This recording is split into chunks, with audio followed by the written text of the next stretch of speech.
बहुजन आघाडीचा जिल्हाध्यक्ष या नात्याने विजय शंकर गायकवाड बोलतोय। वंचित बहुजन आघाडीने आज जो हा प्रकल्प, आज जी आयडिया हाती घेतली आणि देशाला, राज्याला जो संदेश जाणार आहे का वंचित बहुजन आघाडीने आज या ठिकाणी जो अध्यक्ष निवडताना त्याच्या मताच्या माध्यमातून त्यांनी तो अध्यक्ष आज निवडलेला आहे। खरोखर लोकशाहीला आणि लोकघटनेला जे अनुसरून आपण आज ही जी घटना या ठिकाणी तयार केलेली आणि या ठिकाणी जे आपण लोकशाहीला मान्यता असन अशा पद्धतीने जे आज या ठिकाणी विलक्षण प्रक्रिया पार पडली ती अगदी पारदर्शक पद्धतीने पार पडली।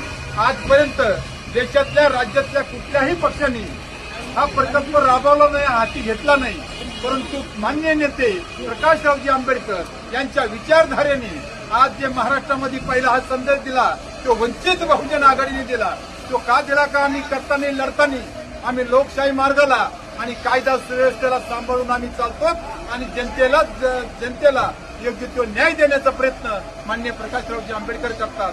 पण त्यांच्याच आदेशानुसार आज आम्ही अहिल्यानगर जिल्ह्यामध्ये जी आज या ठिकाणी वंचितची विलक्षण प्रक्रिया पार पडली, अत्यंत आनंदाने पार पडली आणि अत्यंत सोपस्कर पद्धतीने ती पार पडली। खरोखर सांगताना, बोलताना असा आनंद होतोय का खरोखर वंचितच्या कार्यकर्त्यांनी जे आज कष्ट घेतले, जिल्ह्यातून सर्व कार्यकर्ते, पदाधिकारी, महिला कार्यकर्ते